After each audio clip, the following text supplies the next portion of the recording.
You're listening to The Wells Report, which will return in 1 minute.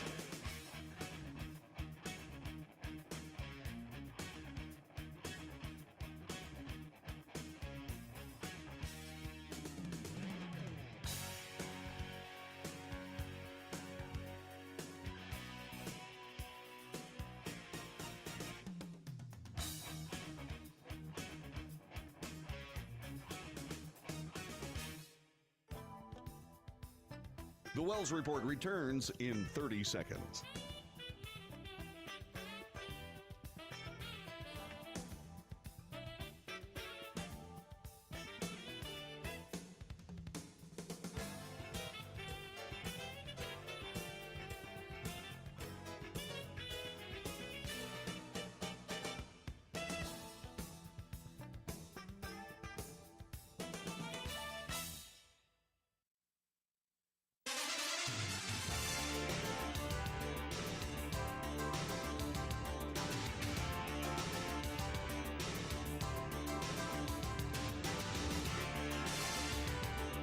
North to south, coast to coast, around the world. This is the Wells Report. What do we do here? We report the news, honestly and fairly. We analyze the news for fact and bias. We point out both. In short, we de-propagandize the mainstream media. We make commentary, which is not news. Commentary is opinion, yours and mine. And so we debate. News, analysis, commentary, and debate. This is the Wells Report. Good morning. It's Fishing Shirt Friday. I hope you have yours on. More about that coming up a little bit later on. Let's get started with today's front page. For Friday, September 8th, 2023, these are stories that happened after our broadcast yesterday and while we were asleep. National news today, the Georgia DA that has secured many indictments against President Trump is upset with what has become a U.S. congressional inquiry into her work. This from USA Today. Georgia prosecutor fired back at a U.S. House inquiry into her investigation of Donald Trump by arguing the goal was to, quote, advance outrageous partisan misrepresentations and flagrantly at odds with the Constitution, unquote. She continued, your letter makes it clear you lack a basic understanding of the law, its practice, and the ethical obligations of attorneys general generally and prosecutors specifically. Fulton County District Attorney Fani Willis wrote Thursday to House Judiciary Chairman Jim Jordan of Ohio. Willis secured a racketeering indictment of Trump and 18 co-defendants for allegedly trying to overturn the 2020 election. Each of the defendants has pled not guilty. Jordan wrote to Willis on August 24th asking for documentation of her investigation. Jordan also asked about communications with Justice Department's special counsel Jack Smith, who is prosecuting Trump for election conspiracy charges. Jordan questioned whether Willis's motivation for the indictment was political and whether she was coordinating with the special counsel from the DOJ. President Trump advisor Peter Navarro has been convicted of contempt of Congress. This from USA Today. He was a former trade advisor to former President Donald Trump, was convicted yesterday of 2 misdemeanor counts of contempt of Congress for defying a subpoena. The House committee that investigated the Capitol attack on January 6, 2021, subpoenaed Navarro for testimony and documents about strategies to overturn the 2020 election. Navarro defied the subpoena, arguing he was protected by executive privilege to keep communications with Trump confidential. U.S. District Judge Amit Mehta rejected Navarro's request to dismiss the charges, ruling he could not document Trump himself had invoked executive privilege. Mehta scheduled sentencing for January 12th. Peter Navarro made a choice. He chose not to abide by the congressional subpoena, said Assistant U.S. Attorney General Elizabeth Alloy. The defendant chose allegiance to former President Donald Trump over compliance with the subpoena. The Biden administration is considering a plan to force migrants to stay in Texas. This from Fox News. The Biden administration is considering forcing migrants who cross into the U.S. illegally to remain in Texas while they wait out their asylum screening. The administration cited the proposed plan as a way to curb the flow of illegal immigrants to the southern border. This according to the LA Times, citing 3 U.S. officials not authorized to discuss the matter. Texas has operated a busing program to transport migrants to so-called sanctuary cities like Chicago, Philadelphia, New York, Los Angeles, in an effort to provide relief to border towns. Governor Greg Abbott said Texas has bused over 35,000 migrants to self-declared sanctuary cities. He wrote Tuesday on X, the platform formerly known as Twitter, over 11,300 to D.C., over 13,300 to New York City, over 6,700 to Chicago, 2,600 to Philadelphia, 1,000 to Denver, over 480 to Los Angeles. Abbott argues that Texas cities have carried the weight of illegal immigration and that sanctuary cities need to begin sharing the burden. Chicago's O'Hare Airport is now a homeless shelter. Chicago leaders are facing backlash over hundreds of migrants being housed at O'Hare International Airport, one of the nation's busiest. More than 400 migrants are reportedly being housed in a section of the airport hidden from public view by black curtains. That was up from 31 at the beginning of August, now 400 there. The airport is only one of 18 migrant shelters in Chicago, and that homeless Americans are no longer allowed to stay at the airport.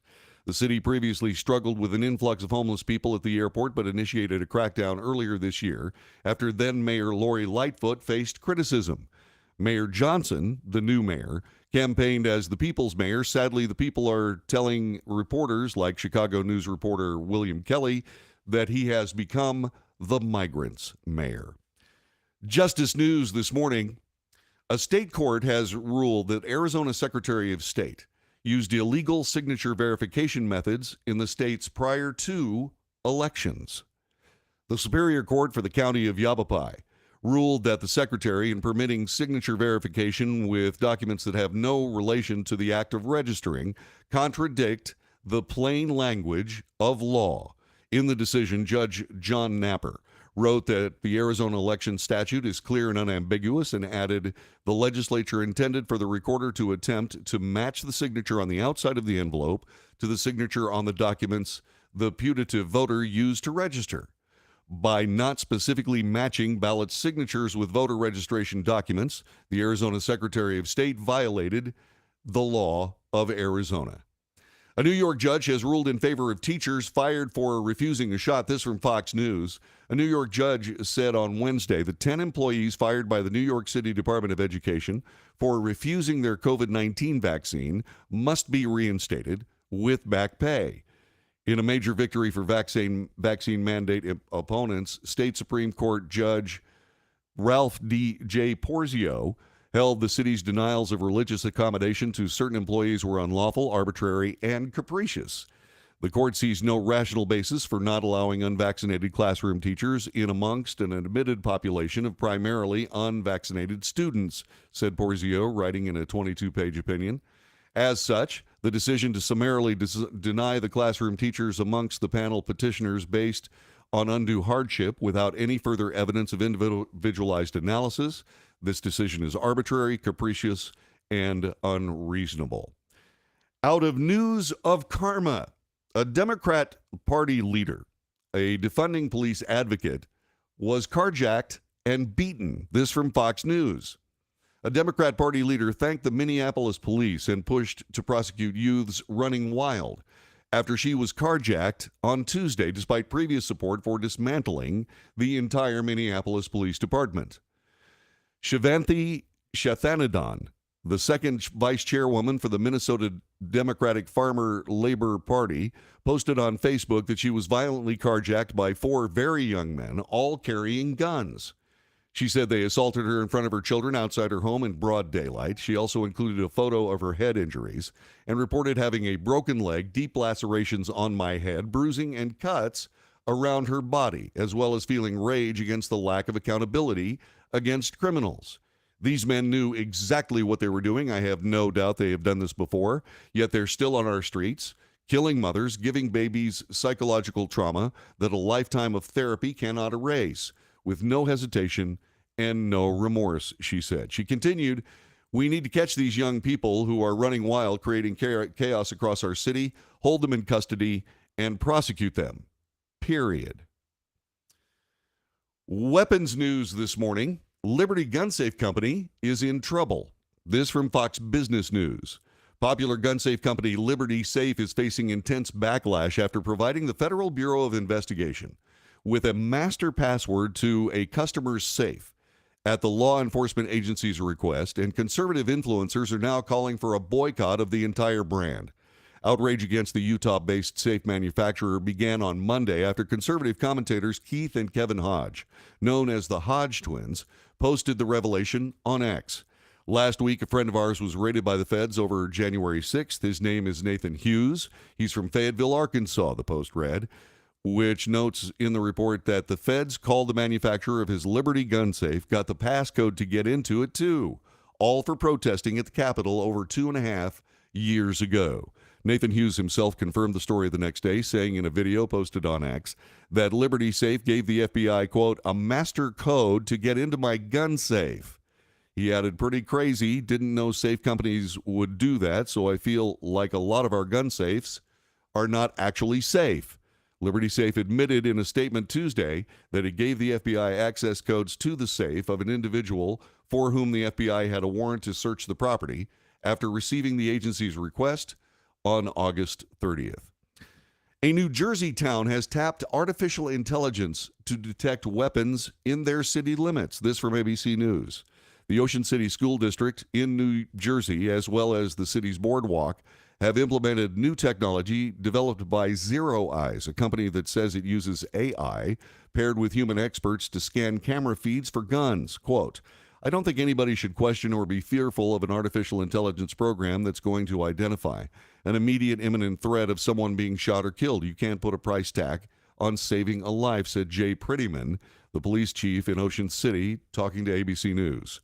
Prettyman said that AI gun detection could also serve as a deterrent for possible crime. Quote, if we can put something in the place that we can advertise about, that can scare people from coming to Ocean City and coming to any of our schools, and we can push evil off to another day, that's what I think our responsibility is to do for our kids every day, said Prettyman. In sports, Coco Gauff has reached the U.S. Open women's final for the first time in her career. But it took her a while longer to get there than you would expect normally. Coco Gauff, this, by the way, from USA Today, the tournament's number 6 seed, reached her first U.S. Open final after beating number 10, Karolina Muchova of the Czech Republic. This happened last night, 6-4, 7-5. It was a tough match, said Gauff. There were a lot of emotional challenges in the match, but I think I did a good job of staying focused. I'm really proud of myself today. She survived a potential momentum-killing delay early in the second set that stretched for 49 minutes when 4 environmental protesters began yelling from the upper deck. Though police were quickly able to remove 3 of them, one had glued her feet to the floor, necessitating an entire team of security to handle the disturbance. From the arts today, USA Today, it was inevitable. The opening concert of what they've deemed their last tour, aptly dubbed The Long Goodbye, and expected to run into 2025. The Eagles, anchored by founding members Don Henley for the long-tenured Joe Walsh and Timothy B. Schmidt, performed last night in Madison Square Garden. Endings are inevitable, but the Eagles are wrapping up their 5-decade career with a lengthy spin around the country and a generous 23-song set list that was soft and sentimental for the first hour and then rocked throughout the second. Henley, Walsh, and Schmidt, joined by Vince Gill, Deacon Fry, ace guitarist Stuart Smith, and of course Joe Walsh, paid tribute to Jimmy Buffett. Quote, he's now sailing on that cosmic ocean, having that cheeseburger in paradise with Glenn and Randy. Jimmy made work look like play. He brought joy to everything he did, and one of his final wishes was that we keep the party going. That is the front page from the Wells Report for this Friday. It's September 8th, 2023. Coming up in just a couple of seconds, on this date in history, something amazing happened. It's so amazing that even after it had trouble at the start, it continues to this very day. What am I talking about? I will share that with you coming up in just a couple of moments. Also, an awful lot of news that we are going to cover: immigration issues, politics, elections, etc. All of this coming up on Fishing Shirt Friday, a tradition we started a few years ago. Make sure you got your fishing shirt on. We're going to be cool and comfortable all day long as we wrap up the work week. Our telephone number, 817-379-2172, 817-379-2172. Back with more in just a moment.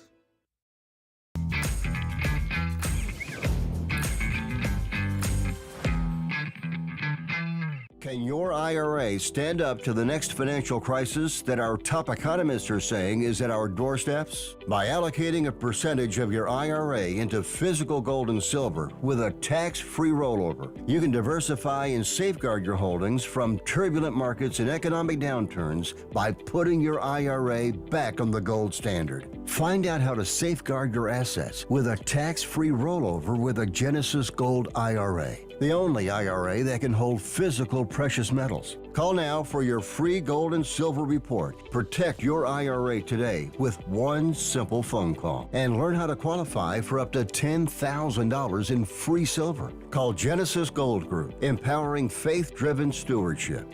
Call 877-655-6870. That's 877-655-6870. 877-655-6870.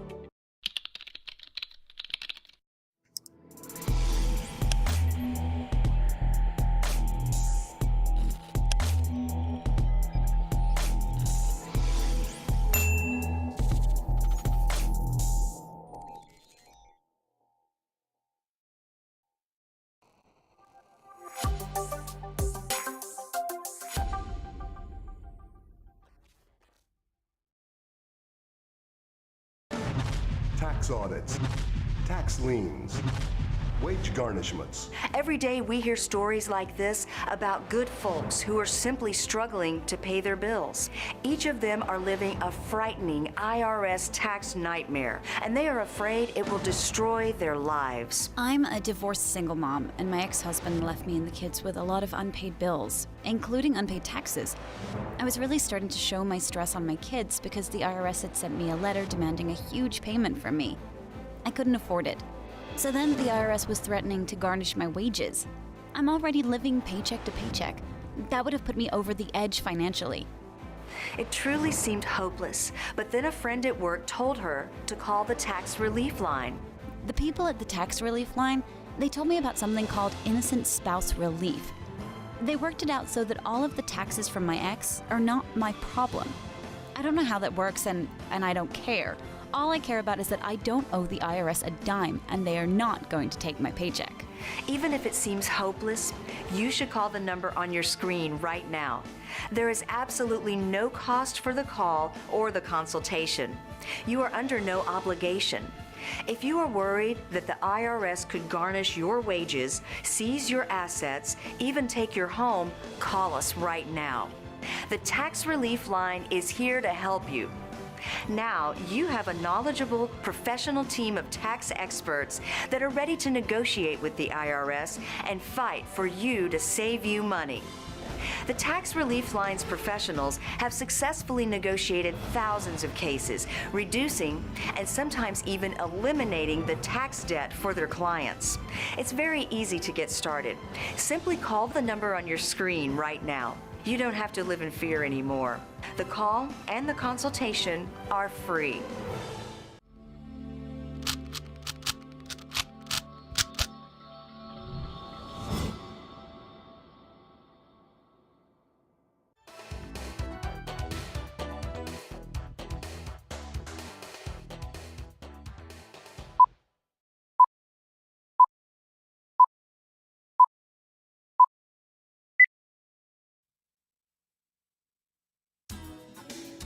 Good morning and welcome to the Wells Report. My name is John David Wells. We bring you the news.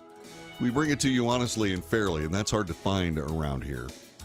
Before we get to what we're going to discuss first of all, which is an awful lot of very serious legal moves surrounding not just the elections of the United States, but also having to do with the people around them and various charges and countercharges. Before we get to that, let's bring you up to date on something that happened in 1966 on this date. It was the first time we all got to meet Kirk, Spock, Sulu, Uhura, We got to meet Scott. We got to meet a whole bunch of people. It was the debut of Star Trek. Star Trek started on this day in 1966. Man, the series' first episode was called The Man Trap. It was actually the 6th episode they produced, said the website IMDb.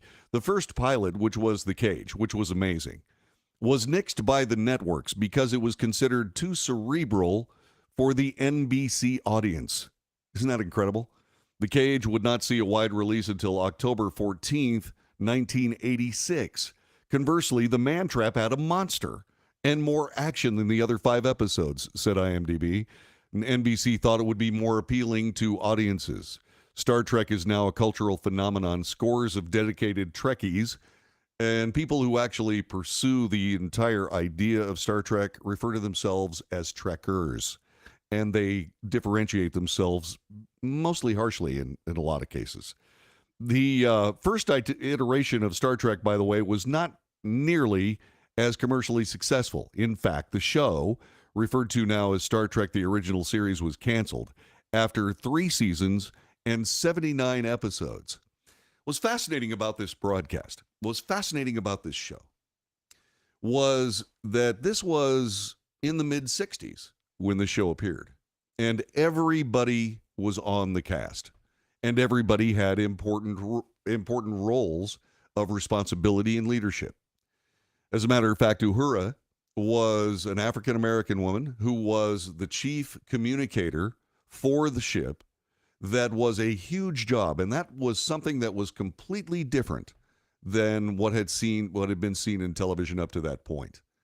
We had a completely diverse cast, including a Native American who showed up in the broadcast.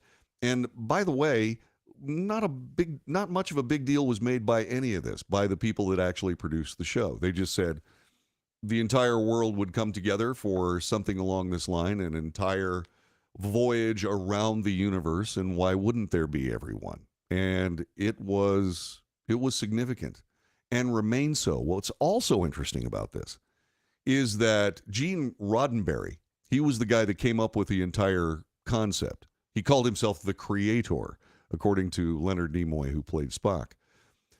He came up with this entire thing, and somebody said, it looks like what you're doing is you're writing morality plays. And his reply was, shh, don't tell anyone. It did cross over into many very familiar, ubiquitous human existence plots and stories.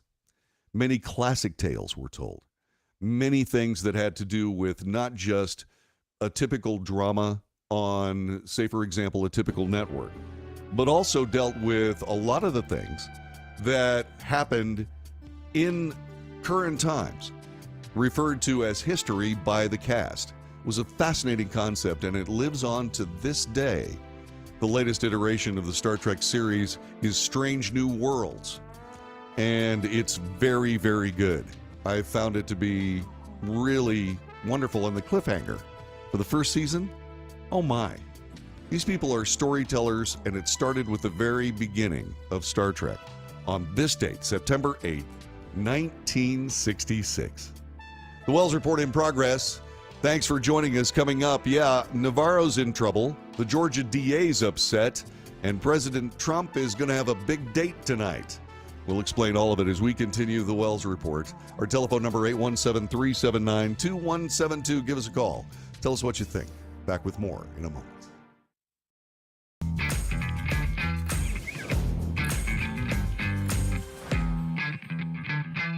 Can your IRA stand up to the next financial crisis that our top economists are saying is at our doorsteps? By allocating a percentage of your IRA into physical gold and silver with a tax-free rollover, you can diversify and safeguard your holdings from turbulent markets and economic downturns by putting your IRA back on the gold standard. Find out how to safeguard your assets with a tax-free rollover with a Genesis Gold IRA, the only IRA that can hold physical precious metals. Call now for your free gold and silver report. Protect your IRA today with one simple phone call and learn how to qualify for up to $10,000 in free silver. Call Genesis Gold Group, empowering faith-driven stewardship. Call 877-655-6870. That's 877-655-6870. 877-655-6870.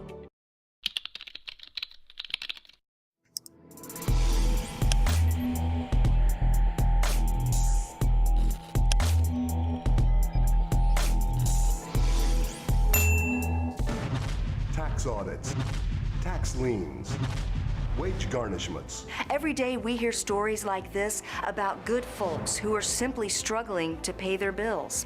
Each of them are living a frightening IRS tax nightmare, and they are afraid it will destroy their lives. I'm a divorced single mom, and my ex-husband left me and the kids with a lot of unpaid bills, including unpaid taxes. I was really starting to show my stress on my kids because the IRS had sent me a letter demanding a huge payment from me. I couldn't afford it. So then the IRS was threatening to garnish my wages. I'm already living paycheck to paycheck. That would have put me over the edge financially. It truly seemed hopeless, but then a friend at work told her to call the tax relief line. The people at the tax relief line, they told me about something called innocent spouse relief. They worked it out so that all of the taxes from my ex are not my problem. I don't know how that works, and I don't care. All I care about is that I don't owe the IRS a dime, and they are not going to take my paycheck. Even if it seems hopeless, you should call the number on your screen right now. There is absolutely no cost for the call or the consultation. You are under no obligation.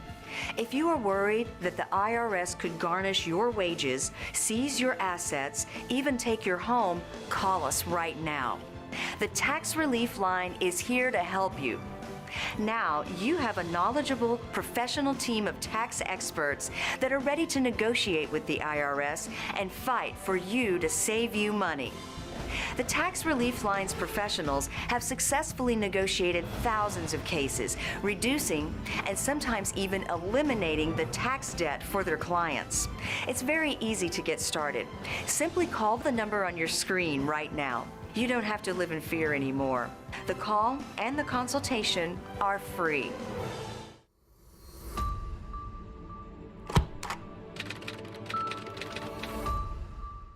If you're living with diabetes and using insulin, you know the pain of pricking your fingers over and over again. By wearing a small device called a continuous glucose monitor, or CGM, you can reduce the pain of pricking your fingers right away. If you use insulin daily, you might be eligible to get your own continuous glucose monitor. So call the US Med Diabetic Health Hotline today and learn about the latest CGM technology. Not only can a CGM immediately reduce pain, it's accurate, easy to use, and helps you make better diabetes treatment decisions. And if you have Medicare or private insurance, you can see if you qualify for a CGM at little or no out-of-pocket cost. We'll also provide free shipping of your new CGM, and we'll bill your insurance company for you. If you use insulin daily, you might be eligible to get your own continuous glucose monitor. So call the US Med Diabetic Health Hotline to see if you qualify for a CGM at little to no out-of-pocket cost.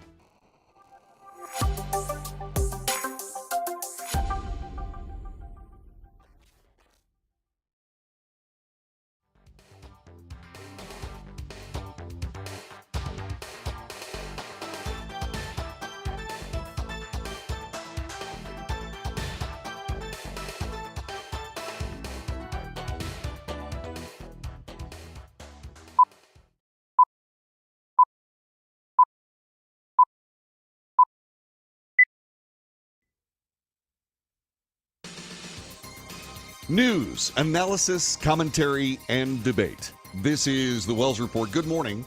I'm John David Wells. Telephone number is 817-379-2172. 817-379-2172. It's Fishing Shirt Friday.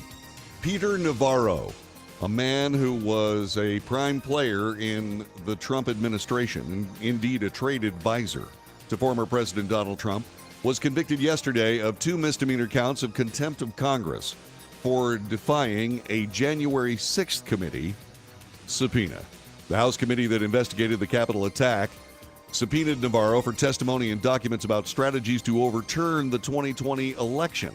Navarro, for his part, defied the subpoena and indeed said that it was a matter of executive privilege. We have a live report, not a live report, but we have a report from Reuters on this subject. Watch this. Peter Navarro, a White House advisor to former President Donald Trump, was convicted of contempt of Congress on Thursday for related to a probe into the January 2021 attack on the U.S. Capitol. Navarro refused to testify or turn over documents to the Democratic-led House panel that investigated the riot by Trump supporters, claiming these were shielded by the president's executive privilege. A judge disagreed, and a jury found Navarro guilty of 2 counts of contempt. Sad day for America. Speaking to reporters after the verdict, Navarro vowed to appeal. We knew going in what the verdict was going to be. That's why this is going to the appeals court. I am willing to go to prison to settle this issue. I'm willing to do that. But I also know that the likelihood of me going to prison is relatively small because we are right on this issue. The verdict in Navarro's case in federal court in Washington came after a trial that featured just 1 day of testimony from 3 prosecution witnesses. The defense did not call any witnesses or present any evidence. A federal prosecutor had told jurors, quote, "The defendant chose allegiance to former President Trump over compliance with the subpoena. That is contempt. That is a crime." The charges carry a minimum of 30 days and a maximum of 1 year in jail. A sentencing hearing is scheduled for January 12th. And so, Peter Navarro, now guilty of 2 misdemeanor counts of defying a subpoena from the January 6th committee. This, by the way, is going to test the limits of executive privilege during the Trump administration, which is something that has never been challenged before. Peter Navarro was a trade advisor to President Donald Trump, a trade advisor. He is a private advisor to the president. Clearly, the private discussions, the actual brainstorming going on between an advisor and a president are protected as executive privilege demands it should be. Peter Navarro was asked to talk about things that were none of the January 6th committee's business. None at all. He was a presidential advisor. The precedent set by the January 6th committee on this means that no president whatsoever, based on nothing more than politics, can trust any kind of communications with his private advisors as it stands right this minute, because executive privilege has been ruptured to that point. Now, this is going to haunt the political process for years to come. Can you imagine the kind of conversations that congressional committees are going to have regarding the personal conversations between President Biden and his advisors? Can you imagine what's going to happen? I mean, think about this for just a couple of minutes. Many people in the United States have no idea who's running the Biden administration. They have no idea. And they're going to want to find out. They're going to want to find out who's exactly making the choices, because a lot of the things that President Biden talks about, aren't things that he's ever talked about before. Where did all this stuff come from? Well, it came from the outside is where it came from. And consequently, because it did come from the outside, what we have this unbelievable mess where we voted for a guy to be the president of the United States who's not running things. So the people running things were not voted for by the people of the United States. And so what are we going to do? We're going to find out, okay, so what kind of medication was the president on? I'm sorry, that's covered by executive privilege. Oh, no, it's not. No, it's not. How often did the president speak with Hunter Biden while he was living in the White House, trying to figure that one out? Why a fully grown adult son is living in the White House with his dad, and they swear they don't talk about Hunter Biden's business. Oh, no, I'm sorry, that's covered by executive privilege. Oh, no, it's not. It's absolutely not. This is going to be a mess. Now, it will also serve to define exactly what executive privilege is. What is executive privilege? What are the limits? Because if we don't establish some sort of definition for executive privilege, or if we stop honoring the fact that a president should be able to have a private conversation regarding American policy between he and his advisors without having to worry about these advisors being trotted before a congressional committee to spew whatever it is that they feel like talking about based on a book deal or what have you, then we're not going to have a president that has any use for advisors moving forward. Because every advisor becomes a potential saboteur. Every advisor. And it doesn't have to be about truth. It just has to be about the way someone perceived something. It's all very, very subjective. And that is why the January 6th committee was such an atrocious abuse of power. It was just atrocious. Now, Navarro says he's going to win this case on appeal. He absolutely is going to. Why? Because that same January 6th committee decided to delete, destroy all of the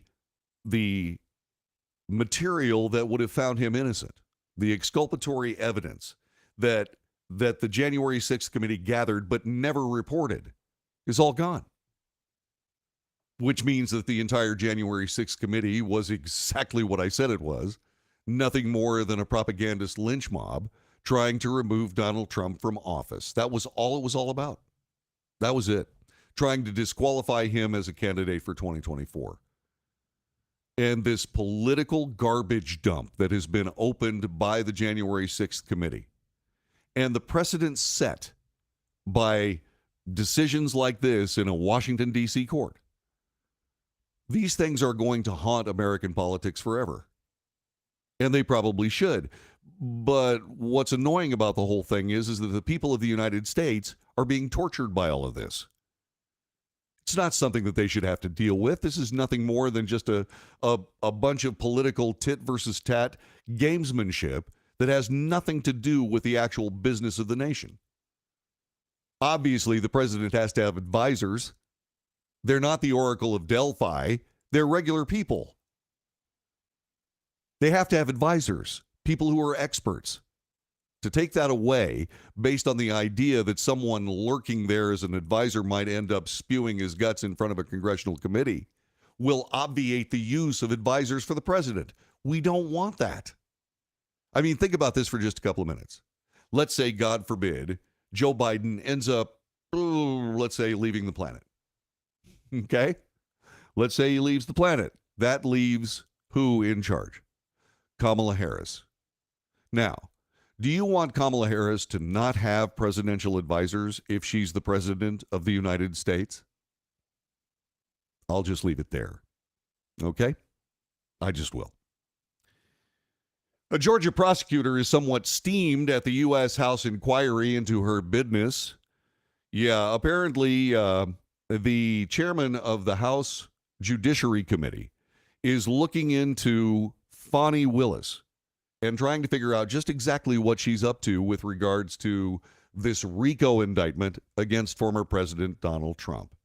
The USA Today article has it this way: a Georgia prosecutor fired back at a U.S. House inquiry into her investigation of Donald Trump by arguing the goal was to advance outrageous partisan misrepresentation and was frequently at odds with the Constitution.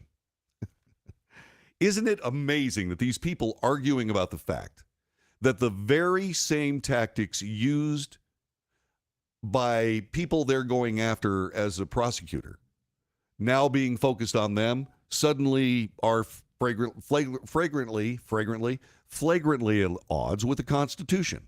Well, they're just misrepresentations. It advances a partisan agenda. No. when you consider that most Americans, both Democrats and Republicans, believe that these indictments, etc., these indictments are political.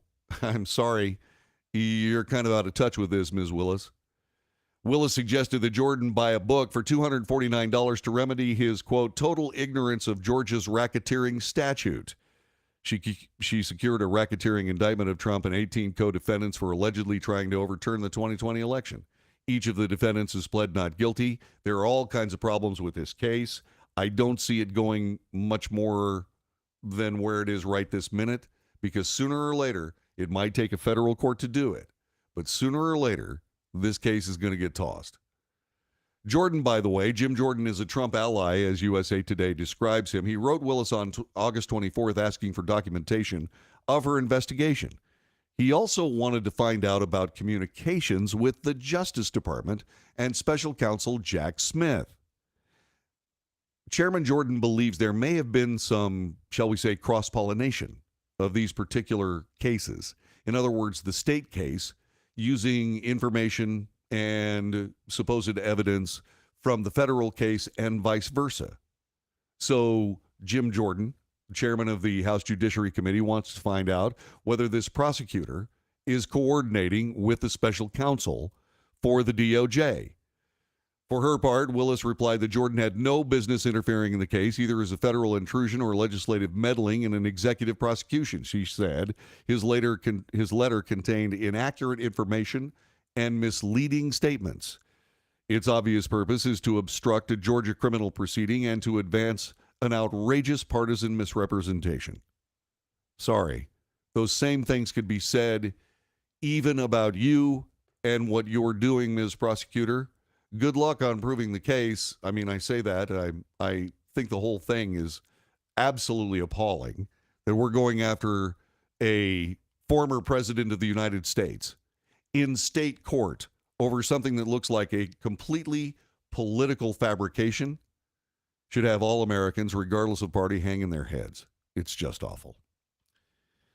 Also, by the way, while we're talking about the Trump orbit, it's billed as a fundraiser for the South Dakota GOP. However, a very big Friday rally with former President Donald Trump and the deep red state's conservative two-term governor Kristi Noem could signal much more. Trump is the commanding frontrunner for the Republican presidential nomination. He's headlining the sold-out political gathering in Rapid City, South Dakota. Noem, a longtime Trump supporter and ally, will appear with him on stage, expected to endorse the former president. And just as important, says the people at Fox News, well, it's the appearance of the two politicians joining forces. It's a sparkling speculation that the former president may be eyeing the governor as a potential running mate in 2024. Okay. Noem, for her part, said, we haven't discussed it at all. She said that during an appearance on Fox News. Asked, by the way, in a Fox News digital interview later yesterday if teaming up with Trump would be seen as a possible screen test or audition for a running mate, Noem answered, I don't think so. She's not ruling anything out. Yeah, I'd have to consider it, the governor said when she was asked what she would do if she was offered the job. I think everybody would have to consider that if they were asked that question. It's an important time in our history where we see constitutional freedoms being undermined by leaders across this country almost every day. We should all step up to make sure we're doing all we can to keep the freedoms, our values, and America the way it has always been. Last year, Noem mulled a 2024 White House run of her own, but she's been very clear in recent months that Trump is unbeatable for the GOP nomination, stressing that he is the only one that can win. Way too early to be talking about running mates for Donald Trump. Still don't know exactly what's going to happen with all of these indictments. 91 charges. Is he going to beat all of them? Frankly, I believe he will. I do. But there was something that was told to me during my forays into the court system from time to time, none of them criminal, all of them civil. But no matter how good your case is, no matter how much you prepare, no matter how much evidence you have, when you go into a courtroom, you've got about a 50-50 shot of coming out of there a loser. It's absolutely true. All you can do is walk in there and tell the truth and hope for the best. I'm not saying that the president is guilty of anything, President Trump. What I'm saying is that there are an awful lot of things stacked against this president. And at some point, the people of the United States are going to have to decide if all of these charges, etc., are true or not. Only the American people have any idea who the president of the United States should be. And they will vote in 2024. And we will find out what their decision is and have to live with it for the next 4 years or longer. The Wells Report in progress. Telephone number 817-379-2172. 817-379-2172.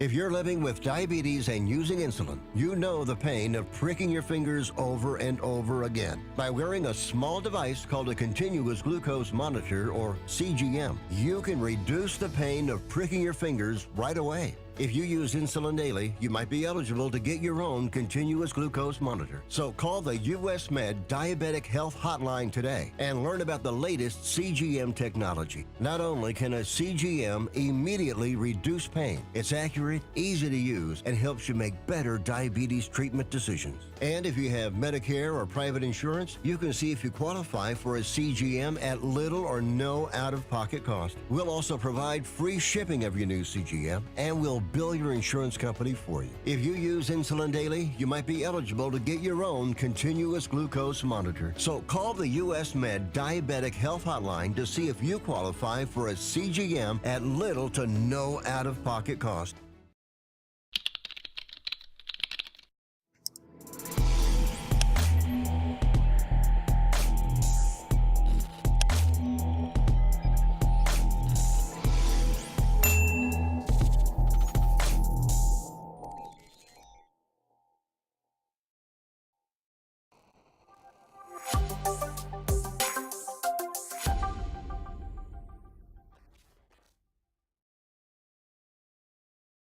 Can your IRA stand up to the next financial crisis that our top economists are saying is at our doorsteps? By allocating a percentage of your IRA into physical gold and silver with a tax-free rollover, you can diversify and safeguard your holdings from turbulent markets and economic downturns by putting your IRA back on the gold standard. Find out how to safeguard your assets with a tax-free rollover with a Genesis Gold IRA, the only IRA that can hold physical precious metals. Call now for your free gold and silver report. Protect your IRA today with one simple phone call and learn how to qualify for up to $10,000 in free silver. Call Genesis Gold Group, empowering faith-driven stewardship.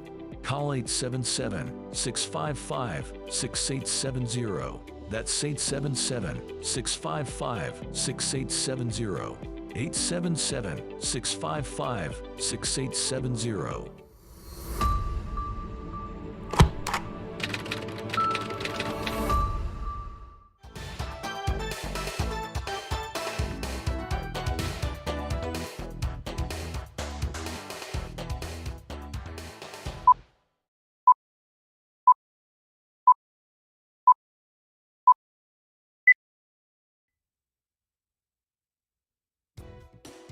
It's Fishing Shirt Friday. I'm wearing my fishing shirt. And now one of those ostentatious, super expensive ones from Columbia. I've got a couple of those, but I got to tell you, I'm wearing a Magellan. You can find them at Academy Sports. You can find them occasionally at Walmart. They're fantastic shirts. They're well made. They're cool and comfortable. And they only cost about $25, as opposed to the Columbia ones, which are like $50. It's a fishing shirt. I mean, it's going to have bait slime and fish guts on it. I mean, come on. Not that I would ever put bait slime or fish guts on my fishing shirts because I don't fish that much. Hunt? Yes. Fish? Not so much. Not so much. This is interesting. Donald Trump's argument that the 2020 election was rigged has reinforced the views of many Americans already disenchanted about politics. This was a USA Today Suffolk University poll of unlikely voters, those who are eligible to vote but say they probably won't. They give President Trump a lopsided edge over President Joe Biden among Americans who are deeply skeptical of politics and government. Registered voters who say they're not likely to go back to the polls to vote for Trump over President Biden believe that President Trump should be the correct choice by nearly 20 percentage points, 32% to 13. 27% support a third party or other candidate. Citizens who are eligible to vote but haven't registered also favor Trump by almost a 2-to-1 margin, 28% to 15%. If they participated in the election, Trump's advantage among them is so wide, they could shift the political landscape to his advantage. His standing among unlikely voters is much stronger than in surveys of registered or likely voters, which generally show a presidential race that is effectively tied. The latest RealClearPolitics.com average of national polls gives President Biden a 1-point edge. Philip Benjamin, he's 40 years old. He's an engineer from Atlanta who was among those called in the poll. He said the last time he cast a ballot was for Democrat Barack Obama in 2008, but he said that if he had voted in 2024, it would be for Trump, a Republican. Benjamin, a registered voter who leads conservative, agrees with Trump's unsubstantiated complaints that there were serious problems with the integrity of the election in 2020. That, by the way, makes him less likely to bother voting next time. If they can push an election the way they pushed the last one, they can do anything. And that's the problem. That's the problem. What ends up happening is when people like me take a look at what happened during the 2020 election and think about it in clear and objective, honest terms. You see mistakes. You see anomalies. Some of these anomalies are finally coming to light in Wisconsin, in Michigan. We reported on one today in Arizona, where a state judge has ruled that there's a problem with absentee ballot signatures being verified. And just flat said the Secretary of State, who, by the way, is now the governor, violated the law. Now, there are big problems. And this man who works in Atlanta as an engineer, Mr. Philip Benjamin, he says, you know, if they can push an election the way they pushed the last one, they can do anything. I've spent an awful lot of time talking about this next election because I'm not really concerned looking over my shoulder about 2020, even though there were serious problems. I don't think about it that much because 2024 is the next serious problem. One of the things about American politics, if someone is able to get away with something that's un-American, you are absolutely guaranteed to see it again. Now, whether you believe that the 2020 election was on the up and up or not, there were anomalies. There were an awful lot of things that were talked about that just haven't been answered. And before we can feel something different than Mr. Benjamin feels right now, that if they can push an election the way they pushed it last one, they can do anything. Before we can actually trust elections again, those questions have to be answered. One way or another. I'm not interested in, say, for example, oh my God, you know, this election was rigged and President Trump was screwed and blah, blah, blah. That's not what I'm interested in.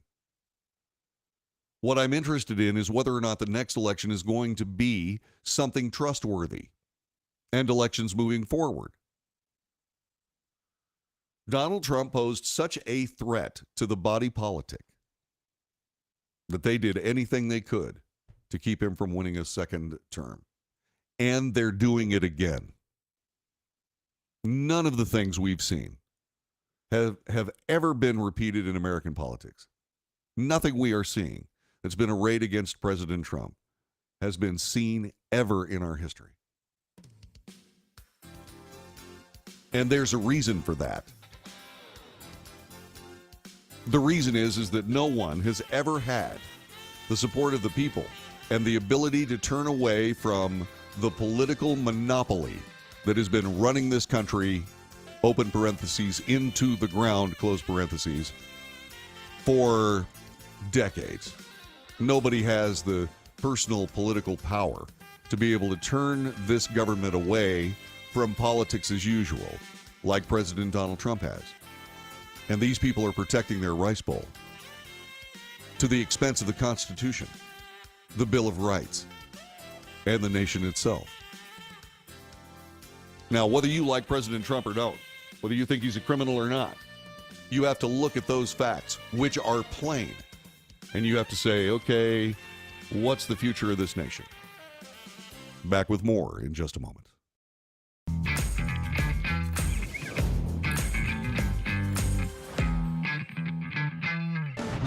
Tax audits, tax liens, wage garnishments. Every day we hear stories like this about good folks who are simply struggling to pay their bills.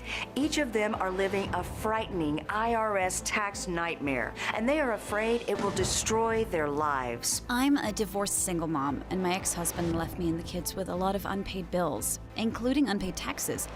I was really starting to show my stress on my kids because the IRS had sent me a letter demanding a huge payment from me. I couldn't afford it. So then the IRS was threatening to garnish my wages. I'm already living paycheck to paycheck. That would have put me over the edge financially. It truly seemed hopeless, but then a friend at work told her to call the tax relief line. The people at the tax relief line, they told me about something called innocent spouse relief. They worked it out so that all of the taxes from my ex are not my problem. I don't know how that works, and I don't care. All I care about is that I don't owe the IRS a dime, and they are not going to take my paycheck.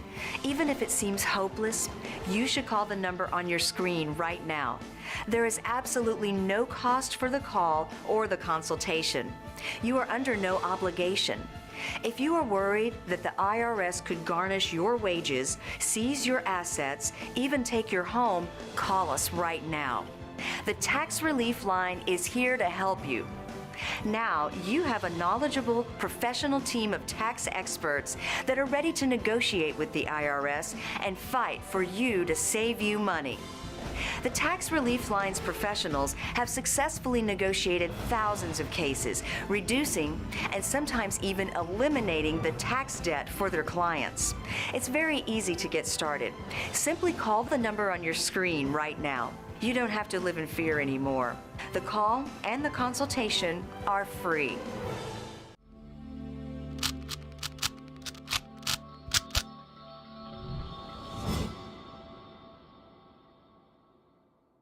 Do you own a timeshare? At first, maybe it seemed like a great investment, but then you realized a lot of the promises made to you were simply not true. A little later, you started receiving the monthly maintenance fees and additional associated bills they failed to mention when you signed the agreement. And now their fees keep rising. Your times to actually use the timeshare keep shrinking, and the resort has no interest in letting you out of the agreement. Your vacation dream has turned into a timeshare nightmare, an overwhelming, never-ending financial obligation that will fall on your children after you're gone. And it seems as if there is no way out. Well, here's some great news. There is a way out. The Timeshare Exit Hotline has helped hundreds of people just like you, desperate people who thought they were stuck in this burden forever. Although most professionals in the timeshare industry are legitimate, there are those that use aggressive, sometimes even misleading sales tactics to try and trick innocent people into signing their lives away. We've heard many stories of people who have been lied to, and others who were kept in a room for over 10 hours, not provided water or anything to eat, pressured until they were exhausted. These people finally signed a contract just to get out of there. If you're one of the unfortunate people who have been roped into a timeshare nightmare and feel there is no way out, call the number on your screen right now. When we take your case, it means we are highly confident that we can win. We'll provide you with an affordable, one-time fixed fee and our 100% client satisfaction guarantee. Now you don't have to face arrogant, aggressive salespeople alone. We're experts in consumer protection, real estate, and contract law. Even if they bullied you into an agreement, rest assured they're not going to bully us. So don't wait. Call us right now. Even if you've tried another company that failed you, call us. Our track record of successful negotiations speaks for itself. The call is free, the information is free, and there is absolutely no obligation. A single phone call could free you of this burden. So don't wait. Call the Timeshare Exit Hotline right now.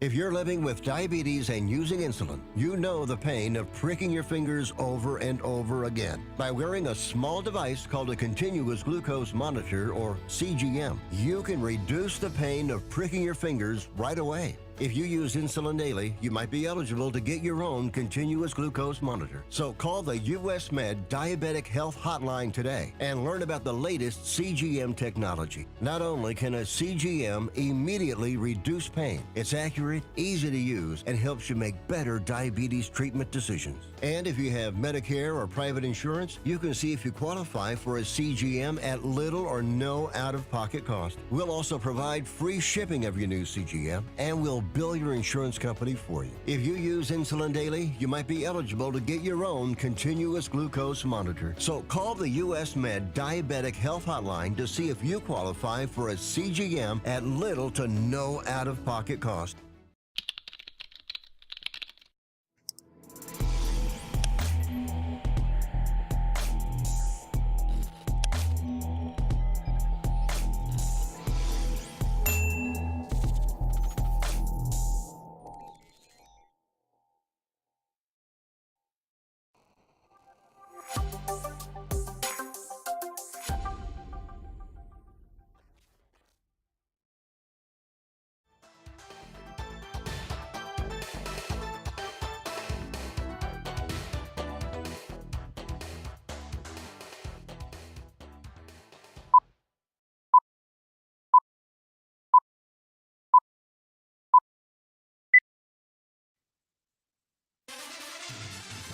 North to south, coast to coast, around the world. This is the Wells Report. Greetings, I'm John David Wells. Fishing Shirt Friday. Hope you got your fishing shirt on. If you do have a fishing shirt, do me a favor. Send me a picture of it. Send me a picture of you in your fishing shirt. You can go to Facebook, YouTube, Twitter, Twitch, probably YouTube if you can. Just go to Facebook. Go to Facebook, go to the Wells Report page, and give me a picture of you strutting around in your fishing shirt on this Friday. So what do we do on this broadcast aside from brag about fishing shirts? Well, we report the news honestly and fairly. We analyze the news for fact and bias. We point out both. We make commentary, which is not news. Commentary is opinion, both yours and mine, and so we debate. News, analysis, commentary, and debate. This is the Wells Report. I have lived in Texas since November of 2006. A little later on this year, it'll be 17 years. I jumped into Texas with both feet. I love this state. I'm not going to leave. This is my home. I'm staying here. Which is kind of a big statement considering the fact that I have traveled this entire country. In my radio career, I quite literally have lived north to south, coast to coast, which is one of the reasons why I use that phrase. I love this country. Every part of it I've ever seen, everywhere I've ever lived. It's an amazing nation, and I want to keep it that way. And so when I got to Texas, I discovered, like every place else I've gone, that there were truly, truly wonderful and great things, and truly terrible and awful things. And some of those terrible and awful things require action. And one of the terrible and awful things that Texas and a lot of other border cities and states have to deal with is absolutely illegal immigration into this state. When I came to Texas, I found out about an organization called the Texas State Guard. I joined it. Nothing, by the way, that I say having to do with the Texas State Guard has anything to do with Texas State Guard Command or the Texas Military Department or anything. Just my opinion. Okay? But I fell in love with the State Guard, and I fell in love with this state.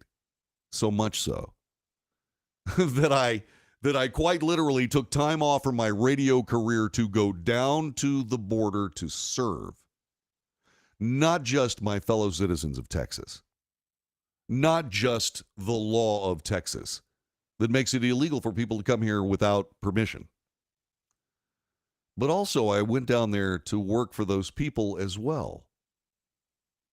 I spent an awful lot of time making sure those people had food, making sure they had water, making sure that they, such as they were, I was expecting them to be deported forthwith. That didn't necessarily happen, at least the second time.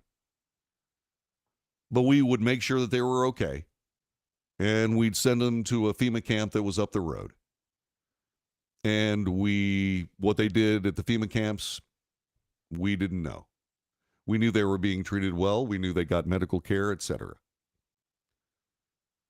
But that is a humanitarian effort that I was proud and privileged to be a part of. But while I got down there, I saw depravity, criminality, grotesque, horrifyingly inhuman behavior. And I saw the stunned people that had gone through that mill at the hands of evil ones working south of the border.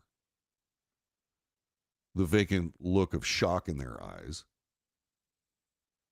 and said this has to stop. And it can be stopped very, very simply.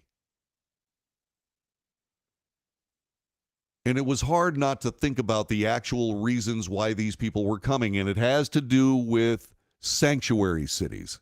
It has to do with cities that say, regardless of what federal law says, regardless of what our immigration laws say, you can come to our city and we won't hassle you just because you're not a U.S. citizen. Well, that creates some problems too. Take a look. 6 new buses with migrants will be arriving at some point later today, as more than 110,000 migrants have arrived in New York City since last spring. The Adams administration once again calling for changes to a policy that requires the city to provide shelter to migrants. There's a wide open front door right now. For more than a year, the city has scrambled to feed, clothe, and even educate more than 110,000 migrants who have passed through New York City since the spring of 2022. Nearly 60,000 migrants are currently in the city's care, and around 19,000 migrant children are headed to city schools this week. The Adams administration argues that the right to shelter policy, which requires the city to provide housing to anyone who needs it, is putting the city in an impossible situation. This policy is currently being debated in court. You're going to get a hotel room, you're going to get school open arms, and while we love that and we are so proud of that, I think in a way it's being used against us. If we didn't have the right to shelter, I think we would still get people, but I think that it would be a little less. The city is now opening its 16th large-scale humanitarian relief center for migrants at Estelle Place in Long Island City. The city is still working on getting this building up to code, but more than 300 migrants will be moving in on Wednesday, while construction will continue on the lower floors. At full capacity, Estelle Place will be able to serve nearly 1,000 people. Governor Kathy Hochul is still resisting calls from city officials to force upstate counties to house migrants. Certain communities like Staten Island are also protesting migrants moving into their area. Republicans like House Speaker Kevin McCarthy and former Vice President Mike Pence have jumped on the situation, saying that Mayor Eric Adams is right in protesting the federal government's response to the migrant crisis. Adams responded with, I'm hearing those who coming out saying Eric is right, Eric is right. But don't pick half of what you say I'm right on. Pick the other half. That Trump Republicans created this mess. And we need to fix this mess with real immigration reform. The Adams administration is now also calling on state lawmakers to return to Albany before January to come up with more solutions to this migrant crisis. That Eric Adams, the mayor of New York, would try to blame this immigrant mess on Republicans it would be laughable if it was anywhere close to funny, but what it is insanity. None of this has anything to do with Republicans. Not that this is a partisan broadcast, it is not. But the people in power are Democrats. And the people that are in power, being Democrats, have made these decisions. There are not sanctuary cities around the United States, at least not a great number of them, run by Republican mayors. They're all Democrats. And these Democrats had no problem whatsoever putting out the welcome mat for all of these illegals, had no problem with it whatsoever. Until they actually started showing up. And that was something that Governor Greg Abbott, Doug Ducey of Arizona, and Ron DeSantis of Florida began doing. Now, there haven't been a lot of people from Texas sent to New York, some 30,000. That being said, what about the other 80,000 people that are coming to New York? Are they indeed illegal immigrants? Probably not. They're probably just America's homeless looking for another handout. That's what's happening in Chicago. So they're putting up these very expensive, very beautiful shelters. They can house 1,000 people. And so 5,000 people will hear about that and try to go to New York to find out whether or not they can get a room. This is not something that works. In fact, it doesn't work. It is intellectually bankrupt politics. And here's some more of it. Check this out. The Biden administration is now considering a plan to force migrants who cross into the United States illegally to remain in Texas. In other words, stop Governor Greg Abbott from sending illegal immigrants to sanctuary cities that have welcomed them. It's outrageous. Administration officials cite the proposed ban as a way to curb the flow of illegal immigrants at the southern border, this according to the Los Angeles Times. What are these people thinking? Well, I am just shocked. What do they think with? Because they're not thinking with their brain, and they're certainly not thinking with their heart. What portion of their anatomy are they thinking with? None of this is going to do anything to stop any of this except for two things. One, close the border. Two, deport people here illegally. That's what will stop this. And the Democrats have backed themselves into a corner, not just nationally, but in all the major cities except one. The top 25 cities in the United States, all run by Democrats except one. And they can't back off of it now because they'll look like the idiots that they look like. I have news. This is a major loser for the Democrat Party. Every time you bring stuff up like this, you lose. None of this works. Not only does it not work from a common sense standpoint, but there is now proof that it doesn't work. So what are you doing? Aside from looking stupid and refusing to admit your mistakes and thereby being sociopaths. What are you doing? It's like these liars, these pathetic liars, pathological liars. They keep lying even though they've been found out. All of this immigration mess is a Republican problem? You've got to be kidding. You must be joking. I'll give you one example. If it's a Republican problem, then why is the next Democrat president selling the wall parts that President Trump was putting up as fast as he possibly could, even though he was being battled every step of the way by who? Democrats.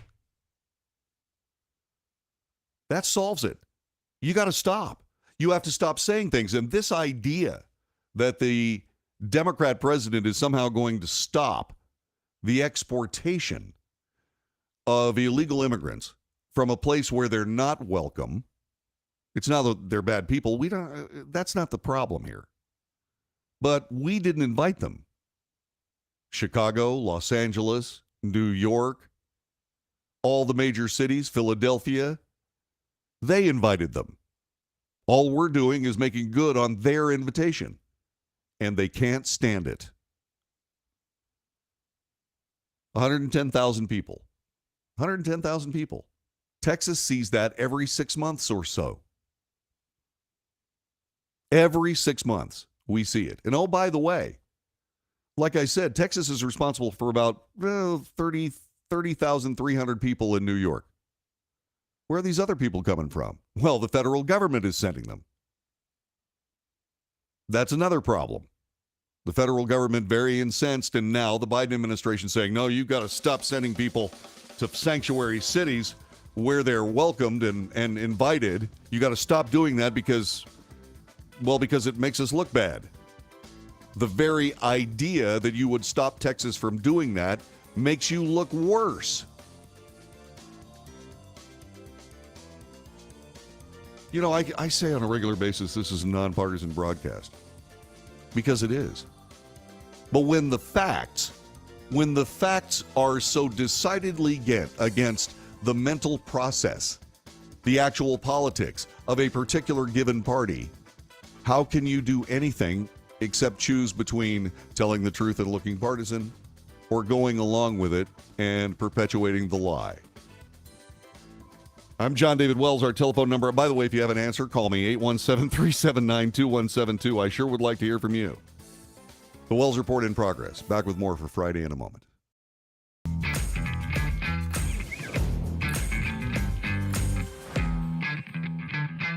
Can your IRA stand up to the next financial crisis that our top economists are saying is at our doorsteps? By allocating a percentage of your IRA into physical gold and silver with a tax-free rollover, you can diversify and safeguard your holdings from turbulent markets and economic downturns by putting your IRA back on the gold standard. Find out how to safeguard your assets with a tax-free rollover with a Genesis Gold IRA, the only IRA that can hold physical precious metals. Call now for your free gold and silver report. Protect your IRA today with one simple phone call and learn how to qualify for up to $10,000 in free silver. Call Genesis Gold Group, empowering faith-driven stewardship. Call 877-655-6870. That's 877-655-6870. 877-655-6870.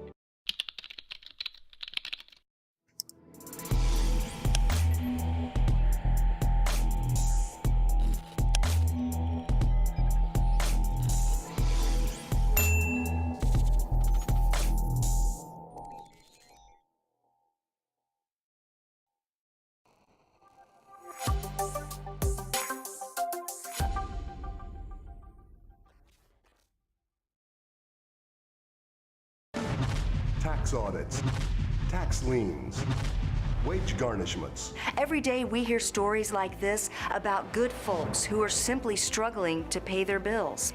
Each of them are living a frightening IRS tax nightmare, and they are afraid it will destroy their lives. I'm a divorced single mom, and my ex-husband left me and the kids with a lot of unpaid bills, including unpaid taxes.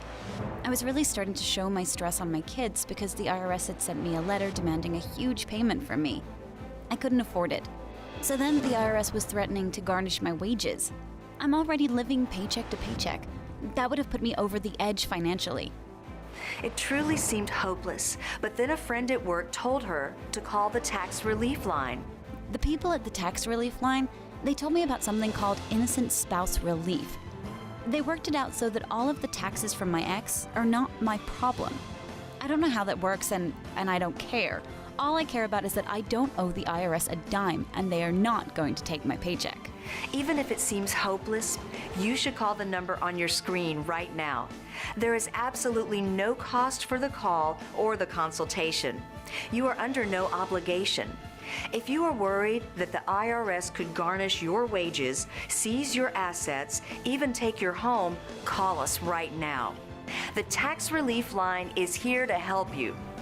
Now, you have a knowledgeable, professional team of tax experts that are ready to negotiate with the IRS and fight for you to save you money.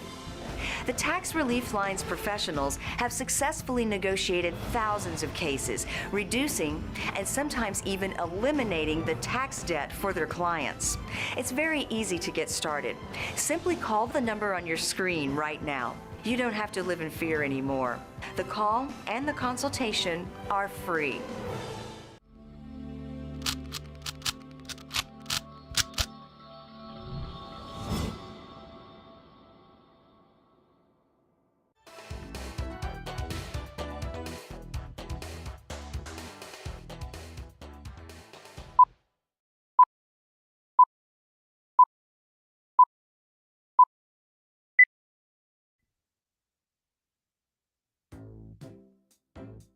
This is the Wells Report. It's Friday. in the home stretch. Got to pay very close attention to what's coming up. We've got some big news articles, including a judge has ruled that Arizona, specifically the Secretary of State, violated the law in the last election. It's getting ugly. Suddenly, we're actually beginning to find out what happened in 2020. And all of that is going to come tumbling out thanks to these federal cases against Donald Trump. You know, I often say that America is a self-correcting mechanism. The outrage of indicting a former president is about to be balanced by just exactly what the president was thinking during the 2020 election. And in order to do that, well, the president will have an opportunity to present all the evidence that he has that bolster his belief about the 2020 election. And there's nothing they can do to stop it. So once again, President Trump has exposed all of this very seedy underbelly of very bad things happening to the United States, courtesy of its so-called political masters. And it's about to come spilling out on the ground, all in front of us. And hopefully there will be some good coming from it, but it's going to get rough on the way. And then, of course, there's just this silliness that goes along with all of this, like something that NBC News has laid upon the table. Zoe Richards has reported that barriers constructed along the U.S.-Mexico border during the Trump administration caused, quote, significant damage and destruction to the environment and cultural sites. Yeah. She is quoting the Government Accountability Office in a report that was released yesterday. The Watchdog's 72-page document says former President Donald Trump's efforts to deliver on a campaign promise to construct more than 450 miles of border barrier panels along the southwest border to deter illegal crossings and activity hampered the migration of endangered species, eroded federal lands, disrupted water flow, and irreparably damaged sacred tribal sites. As they prepared to construct the wall in California, in Arizona, New Mexico, and Texas, Trump administration officials waived laws to protect cultural and natural resources and installed more than half of the wall's mileage on federal lands. That's what the president gets to do. It's federal lands. Yeah. Just like presidents can go out there and say, my goodness gracious, look at these beautiful Oregon pipe cacti. We're going to make a national monument for a plant. By the way, in case you're wondering, the barrier panels extended through Arizona's Oregon Pipe Cactus National Monument. Let me ask you a question. When you think about cactus in Arizona, do you think about Oregon pipe cactus? No. You think of saguaro cactus. You know, the ones that look like this? You know, those ones? Yeah. Those are the ones you think about. They're amazing creatures, by the way. They have skeletons. They have flesh. They're like people. It's amazing. Should there be a national monument? Well, it's up to you, but I don't think there's anything wrong with having a saguaro cactus national monument. But I don't know jack diddly about the Oregon pipe cactus. The San Bernardino National Wildlife Refuge and Coronado National Forest also supposedly damaged the lower Rio Grande Valley of Texas. I've been there, and I've been to the Coronado National Forest, and I've been to the San Bernardino National Wildlife Reserve. You know, they're sagebrush museums. There's plenty of sagebrush. You don't have to worry about that. The wildlife that live there are tough, and they're very good at living, and you really don't have to worry about them much. As far as the sacred sites, they're so sacred, nobody ever goes there. This is the kind of mess that we deal with in these United States. And yes, the president set them aside in order to build the wall. Just another hindrance of Trump policy while he was the president. This is the Wells Report. Back with more in just a moment.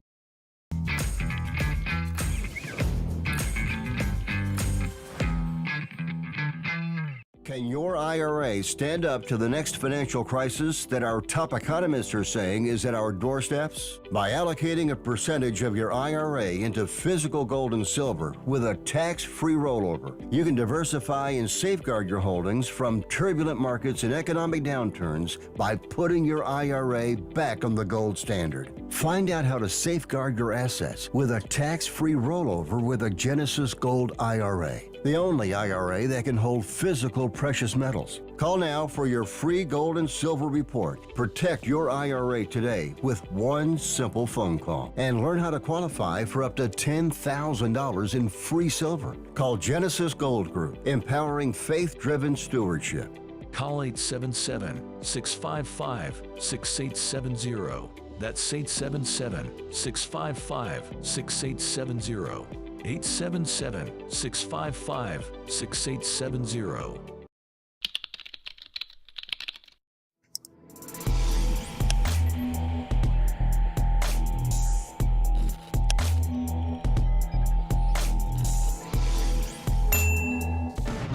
Tax audits, tax liens, wage garnishments. Every day we hear stories like this about good folks who are simply struggling to pay their bills. Each of them are living a frightening IRS tax nightmare, and they are afraid it will destroy their lives. I'm a divorced single mom, and my ex-husband left me and the kids with a lot of unpaid bills, including unpaid taxes. I was really starting to show my stress on my kids because the IRS had sent me a letter demanding a huge payment from me. I couldn't afford it. So then the IRS was threatening to garnish my wages. I'm already living paycheck to paycheck. That would have put me over the edge financially. It truly seemed hopeless, but then a friend at work told her to call the tax relief line. The people at the tax relief line, they told me about something called innocent spouse relief. They worked it out so that all of the taxes from my ex are not my problem. I don't know how that works, and I don't care. All I care about is that I don't owe the IRS a dime, and they are not going to take my paycheck. Even if it seems hopeless, you should call the number on your screen right now. There is absolutely no cost for the call or the consultation. You are under no obligation. If you are worried that the IRS could garnish your wages, seize your assets, even take your home, call us right now. The Tax Relief Line is here to help you. Now, you have a knowledgeable, professional team of tax experts that are ready to negotiate with the IRS and fight for you to save you money. The Tax Relief Line's professionals have successfully negotiated thousands of cases, reducing and sometimes even eliminating the tax debt for their clients. It's very easy to get started. Simply call the number on your screen right now. You don't have to live in fear anymore. The call and the consultation are free.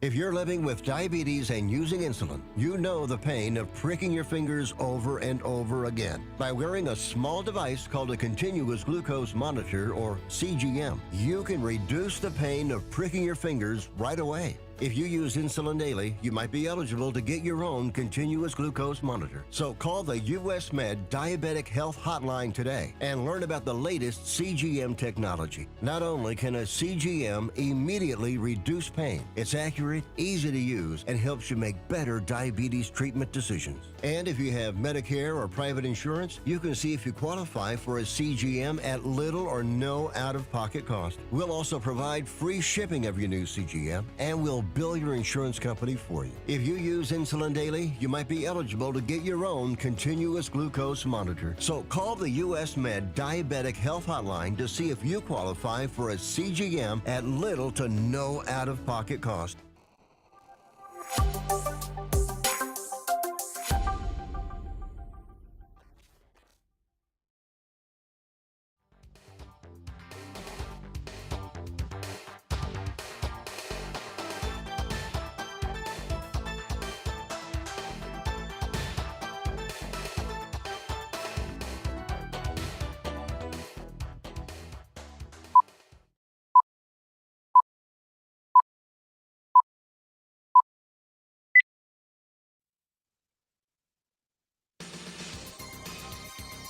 News, analysis, commentary, and debate. This is the Wells Report. It's what we do. We bring you the news. We bring you facts. We untangle propaganda so you can make better decisions, or at least have the facts to bolster the decisions that you're making. And we sincerely hope that you find value here. If you do, please pass this along to your friends. Subscribe to this broadcast and all the other things that come from this broadcast. For example, right after this show, I'm going to do a Substack column that will go on Substack. And you can find it on Facebook and Twitter and or X. You can find it all there. And make sure you support this broadcast. If you find value in it, subscribe, share it with your friends, hit the notifications, and give us a thumbs up. Find some way to say, hey, I like this broadcast. It helps us. It helps us immeasurably, and we would sincerely appreciate it. By the way, I want to thank a dear friend of mine. I'm going to call him David. He re-upped on his subscription to Patreon. And David, thank you very much for being such a generous sponsor of this broadcast. If, by the way, you would like to participate in supporting this broadcast financially, you can go to Patreon and you can subscribe. $1 or $2 is fine. David is very, very kind and sends more, and that's unbelievable. And I just wanted to make sure that David knew that I sincerely appreciated his resubscription to the Wells Report. So in 2020, there was an election, and some very odd things happened in that election. People who were counting votes, for example, in Philadelphia, started blocking off windows so people couldn't see what was going on inside the room. There were supposed floods in other counting places.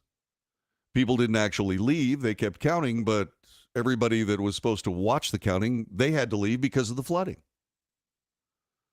There was a moment in the middle of the night where all the counting stopped in several states all at the same time. There were a lot of weird things. Now, did I immediately subscribe? My God, there's fraud taking place. No, I didn't say anything of the kind. What I said is we ought to look in to see what happened. And everybody that tried was turned aside. Well, you know, there's an old axiom in human life. It's called truth will out. And some of it is finally coming to the fore. Yeah, it's been over 2.5 years since all this went down. But there are news articles that are coming out now. And some of these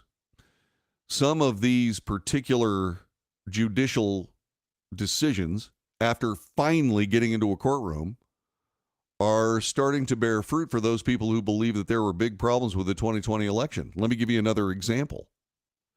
A state court has ruled that the Arizona Secretary of State used illegal signature verification methods in the states prior to elections. This is important to keep in mind because the Secretary of State named by this judge is now the governor of the state of Arizona. She was Secretary of State when a lot of strange things happened in the Arizona election of 2020. Isn't that interesting?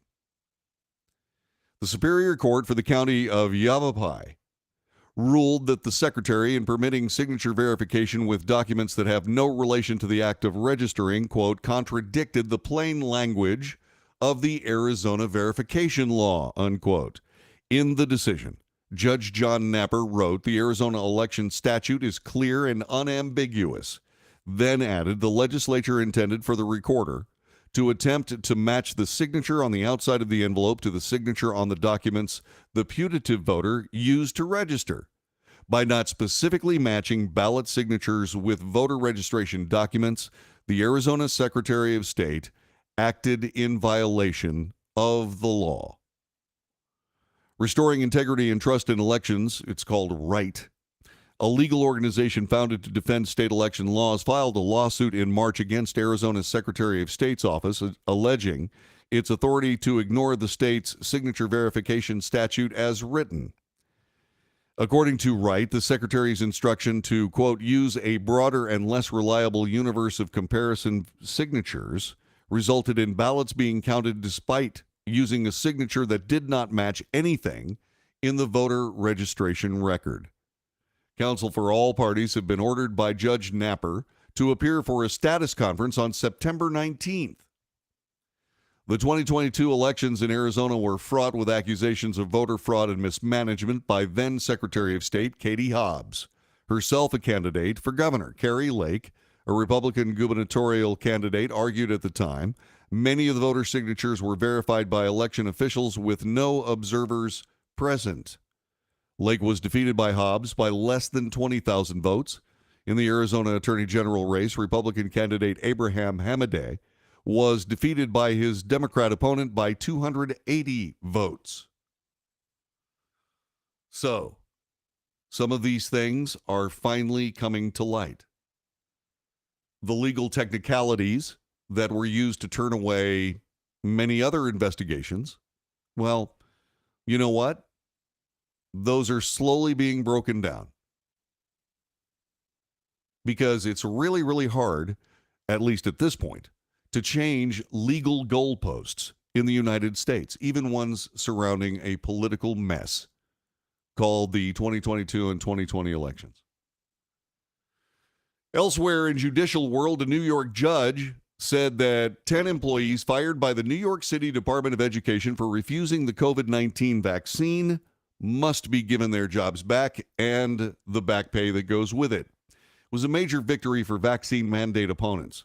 State Supreme Court Judge Ralph Porzio held that the city's denials of religious accommodation to certain employees were unlawful, arbitrary, and capricious. The case, DeCapua versus the City of New York, concerned school principals, teachers, and other educators who sued after city officials rejected their claim for a religious exemption to the vaccine mandate.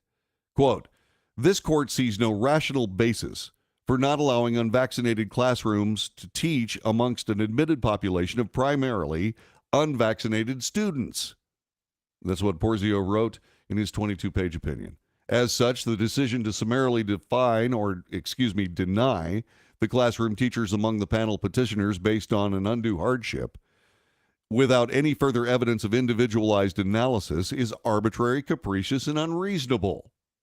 As such, each classroom teacher amongst the panel petitioners is entitled to a religious exemption from the vaccine mandate. New York City's vaccine mandate for all Department of Education workers was in effect from October 1st, 2021 to February 10th of 2023. Thousands of teachers and other education workers lost their jobs under the policy for refusing to comply with that mandate. They get their jobs back. They get their back pay. Good morning. Welcome to the Wells Report. Hi, who's this? Hi, it's Gary. Hi, Gary. From Fort Polk, Louisiana. Fort Polk, Louisiana. How's everything in Fort Polk these days? Steamy, stinky, a lot of mosquitoes, but that's the way it always is, and it's always a great day when we all get together. Of course it is. Gary, you are from New York, and what do you think about this Department of Education decision by a member of the New York Supreme Court? Well, I was actually calling a comment on the mayor. I've been off air for a little bit. I apologize. Oh, that's okay. Go ahead and talk about Mayor Eric Adams, who, for whatever reasons, after being the mayor not very long of a sanctuary city, now has a problem when people who are illegal migrants actually show up to be given sanctuary status. Yeah, here's the thing. They do what they can because they're basically vote whores, and that goes for both sides of the political parties, the two big political parties. They're just in it for the free ride, for the retirement, the benefits, and everything else, and they'll say anything to get elected. Here lies, and this started with President 44 and his then sock puppet, where his entire 8 years was, well, it's all Bush's fault. It's all Bush's fault. So when these politicians run out of excuses and stories and deflection, it all goes back to either it's racist or it's Trump's fault, because they just run out of stuff to say, and they don't want to end up looking like they have egg on their face. But everybody's sick and tired of it. I mean, I know folks on both sides of the aisle that have just had it with all of this blame game stuff and not solving problems. Yeah, I mean, politics loves a problem but hates a solution. Absolutely, and it's a disgrace. It really is. People in the Free Republic of Texas shouldn't have to keep footing the federal government's bill with these people that you invited here, and you're not doing anything to stop. I mean, it's just outright criminal. It really is. It absolutely is. Gary, thanks very much for your phone call. I appreciate it. Tell everybody in Fort Polk I said hi. I appreciate it. Thank you for joining us. Yeah, there are real problems here.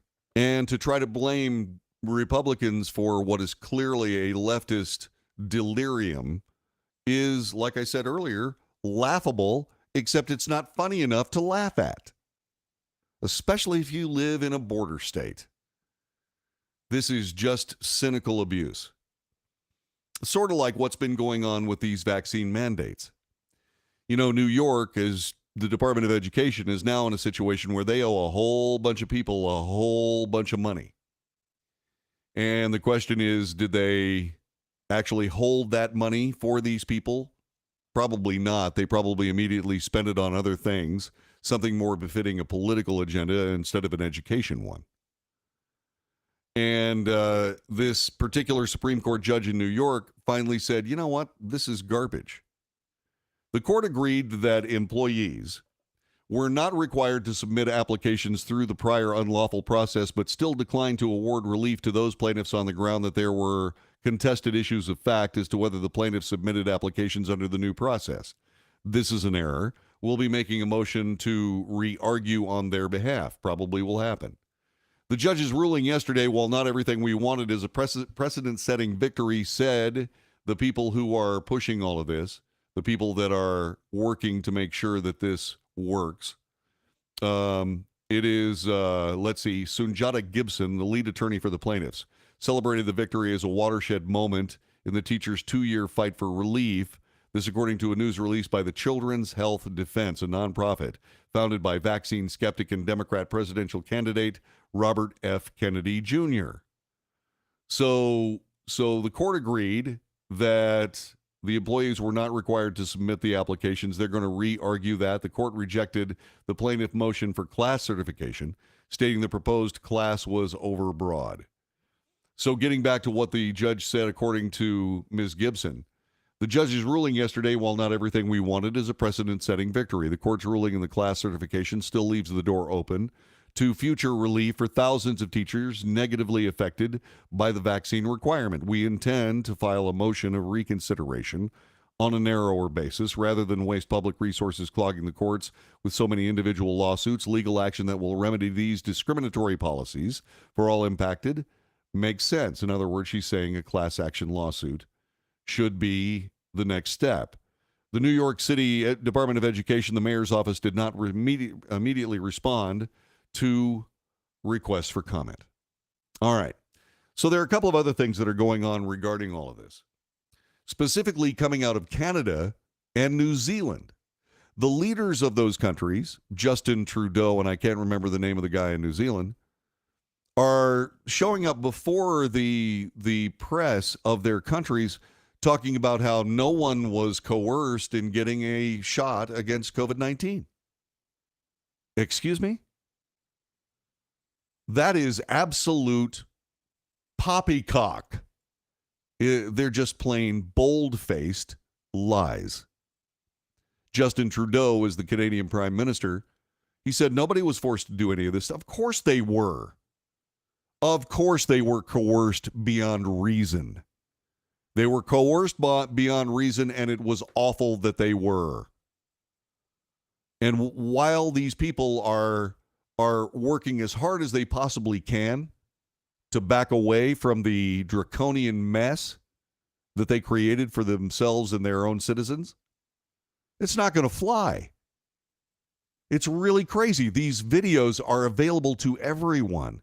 It's like they believe that they lived back in 1969, where you couldn't just go to some box sitting on your desk and come up with a piece of video that proves that you are a flaming liar.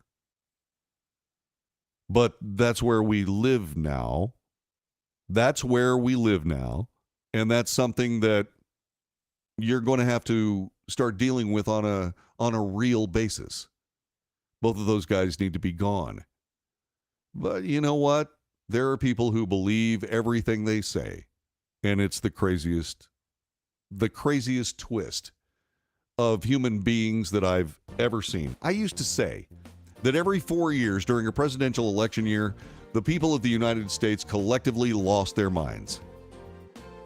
And now, because of this amazing information age that we live in, where you can go to the internet, where you have constant news, etc., it's not just every 4 years. The constant din of politics before reality, politics before propriety, politics before plain good sense, bombards us every single day. And it's really damaging the political process, which, by the way, in itself is not bad, because this political process badly needs to be damaged. They need to sit down with the Constitution, the Bill of Rights, the Declaration of Independence, and the Federalist Papers and get some idea of what they're doing. I know it's not going to happen, but I can dream, can't I?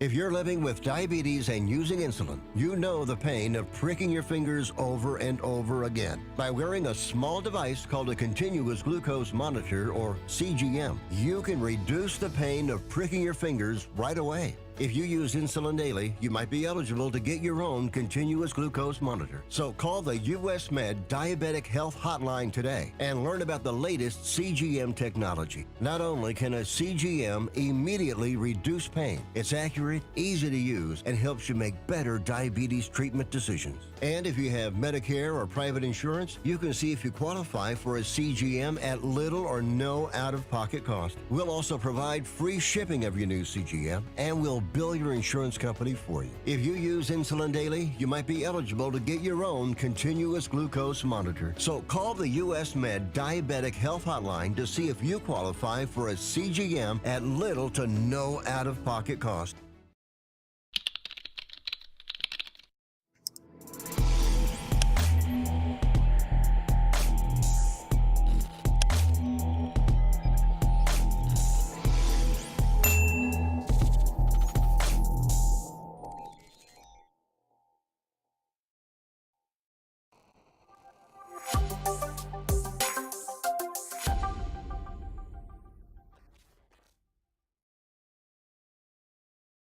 Can your IRA stand up to the next financial crisis that our top economists are saying is at our doorsteps? By allocating a percentage of your IRA into physical gold and silver with a tax-free rollover, you can diversify and safeguard your holdings from turbulent markets and economic downturns by putting your IRA back on the gold standard. Find out how to safeguard your assets with a tax-free rollover with a Genesis Gold IRA, the only IRA that can hold physical precious metals. Call now for your free gold and silver report. Protect your IRA today with one simple phone call and learn how to qualify for up to $10,000 in free silver. Call Genesis Gold Group, empowering faith-driven stewardship.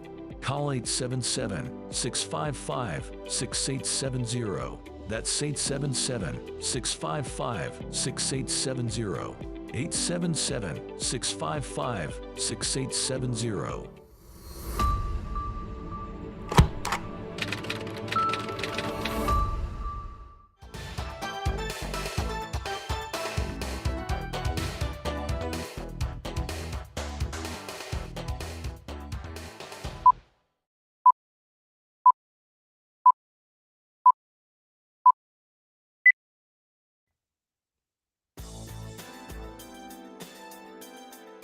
This is the Wells Report. I am John David Wells. Friday, Fishing Shirt Friday, one each. Hey, when I was doing the Substack column that I do every day, I took a look at Hurricane Lee. And let me tell you something, Hurricane Lee is one bad dude. Check this out. Wow, take a look at Hurricane Lee, now a Category 5 storm. In the past 24 hours, the wind speed has doubled. So rapid intensification has certainly happened. There's a look at the official track, and notice what's interesting. This is expected to stay a Category 5 through the weekend. The forecast intensity is really just unbelievable, with really by later today and Saturday, winds are expected to get as high as 180 miles per hour. So this is very much a monster storm, still sitting well out into the Atlantic, about 700 miles north of the Leeward Islands. Now, there's a look at the forecast models. They haven't veered much, still pulling this storm to the north, which is good news. Tropical storm force winds right now extend out about 160 miles. Hurricane force winds extend out over 60 miles. So with that, and the wind field is expected to grow as this moves off to the west, the Leeward Islands, Puerto Rico, certainly Bermuda, need to watch closely because they could get some effects from this. We already know for the western Atlantic what we'll see. Well, we're going to see those waves come up, and this is going to make for dangerous beach conditions. Also, this storm is far away, so the models could change the track way too early to tell. Yeah. Lee's a bad guy.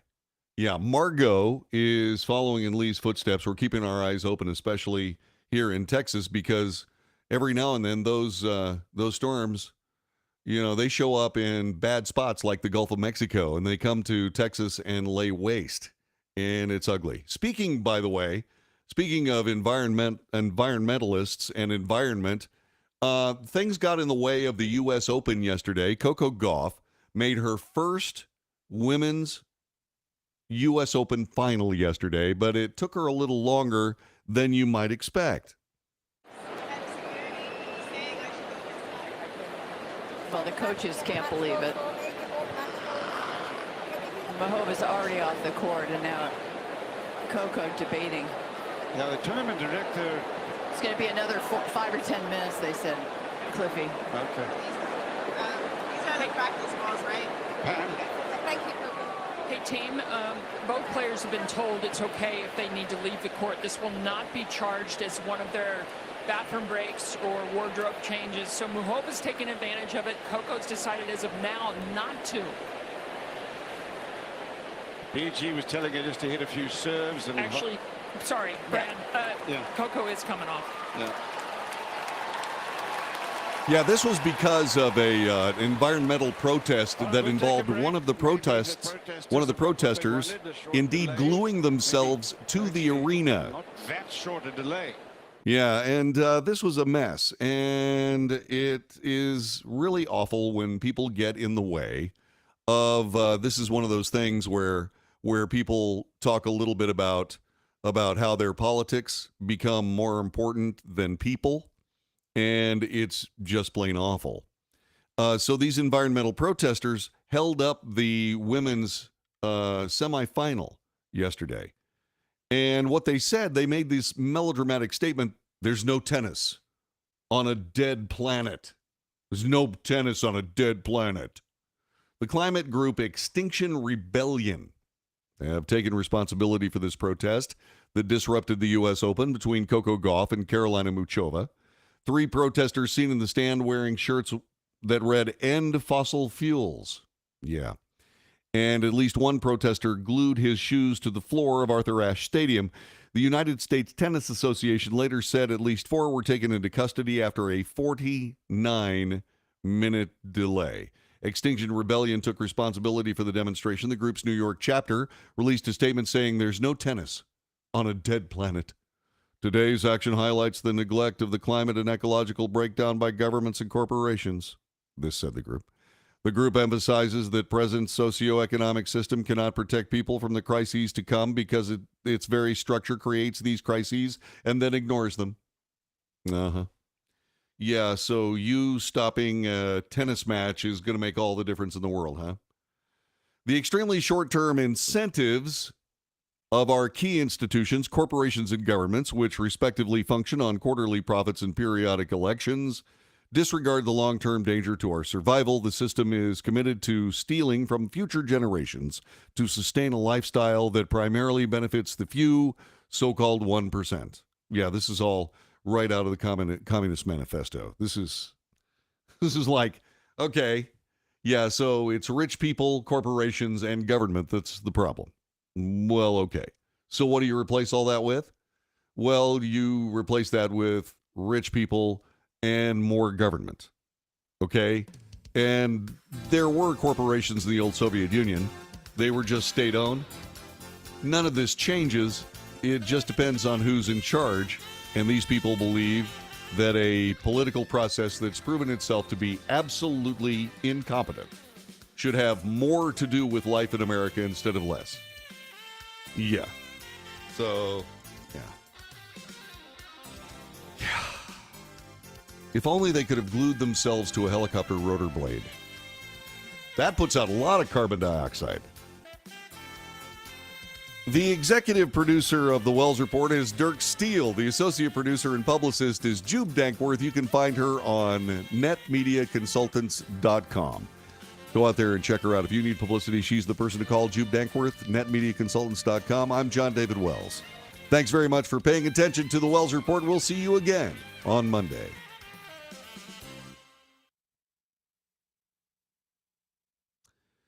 And just like that, we're finito. All right, so I got to go. So God bless all y'all, okay? And look for the Substack column in just a little bit. And have yourself a great weekend. And do whatever you do. Be safe, make good decisions. God bless you.